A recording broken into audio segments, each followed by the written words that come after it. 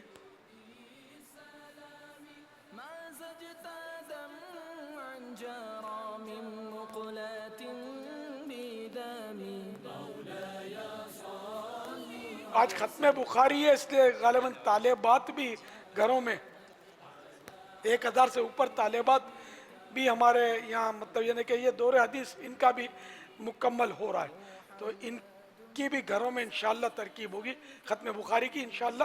ابھی تھوڑی دیر میں شروع کرتے ہیں انشاءاللہ. السلام علیکم ورحمۃ اللہ وبرکاتہ.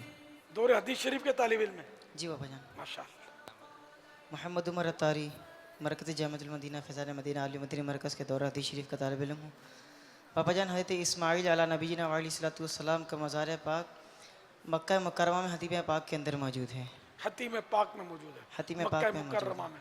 گنبد کا رنگ کیسا ہے؟ باقاعدہ مزار نہیں بنا ہوا حتیم پاک کے اندر موجود ہے. ماشاءاللہ. جواب درست ہے. پاپا یہ کتاب میزاب رحمت کے بہار شریعت کا مکمل سیٹ. سبحان اللہ. تو یہ مدنی مذاکرے کے پابند ہیں تو یہ جواب پٹافٹ دے دیا انہوں نے. باقی کئی ہوں گے جو کنفیوز ہوں گے کہ پتہ نہیں کیا جواب ہوگا اس کا. صلو علی الحبیب صلی اللہ تعالی علی محمد. یہ ارشاد فرمائیے کہ کیا اعتکاف میں صابن استعمال کر سکتے ہیں؟ ہماری مسجد معتکف صابن سے ہاتھ نہیں دھوتے، اس کی کیا حقیقت ہے؟ صابن سے ہاتھ دھو سکتے ہیں، دھونا چاہیے ورنہ تو ہاتھوں میں بدبو ہو جاتی ہوگی، مسجد میں بھی بدبو آئے گی. اعتکاف میں صابن کا استعمال تو منع نہیں ہے جب کوئی اور مانع شرعی نہ ہو. جب شرعی کوئی ممانعت کی وجہ نہ ہو صابن سے ہاتھ دھو سکتے ہیں. ہاں انڈرسٹوڈ. فنائے مسجد میں ہی دھوئیں گے ہاتھ، یہ بھی بولنا پڑے گا ان کو. ہاں سر مسجد کے اندر نہیں دھوئیں گے، فنائے مسجد میں بھی جیسے وضو خانے پر. ہاں اگر غسل خانہ یا وضو خانہ خارج مسجد ہو اس وقت تو ہاتھ دھونے کے لیے وہاں نہیں جا سکتے صابن سے. تو پھر فنائے مسجد میں بھی دھونا ہے اگر فرش پر تو ایسے برتن میں دھوئیں کہ جو چھینٹے باہر نہ اڑیں. اور یہ کام اگر اتنی احتیاط سے کوئی کر ہی سکتا ہے تو مسجد میں بھی دھو سکتا ہے کہ ایک بھی چھینٹ باہر نہ اڑے. لیکن اس سے روکا جانا ہی مناسب ہے کہ لوگوں کو احتیاط کا ذہن نہیں ہوتا، جنرلی بہت دشوار ہے. واللہ تعالی اعلم ورسولہ اعلم عز وجل وصلی اللہ تعالی علیہ وآلہ وسلم. اس میں اسلامی بہنوں کا معاملہ بھی ہے. اسلامی بہنیں مسجد بیت میں اعتکاف کرتی ہیں تو اسی طریقے سے جو وضو خانے اور غسل خانے ہیں وہ دو طرح کے ہوں گے. ایک یہ کہ فنائے مسجد کے اندر ہو. تو فنائے مسجد کے اندر ہوں تو وہاں معتکف آ جا سکتا ہے، اس کا اعتکاف نہیں ٹوٹے گا. لیکن جو جگہیں خارج مسجد ہیں یعنی فنائے مسجد میں بھی نہیں ہے تو وہاں پھر یہ ہے کہ اشد درجے کی جو حاجت ہے وہ پوری کرنے کے بعد واپس آئے گا. یعنی استنجا کرے گا واپس آ جائے گا، غسل فرض ہوگا واپس آ جائے گا، یعنی نہانے کے بعد واپس آ جائے گا. اور خارج مسجد جو غسل خانے ہوں گے تو ان میں ٹھنڈک کے لیے بھی غسل نہیں کیا جائے گا. ٹھنڈک کے لیے بھی نہیں، جمعہ کے لیے بھی نہیں. خارج مسجد جو ہے اسلامی بہن البتہ اپنا جو ہاتھ دھونا صابن سے تو مسجد بیت جہاں اس نے اعتکاف کیا وہاں بھلے صابن سے اسلامی بہن ہاتھ دھو لے. صرف ہاتھ دھونے کے لیے وہ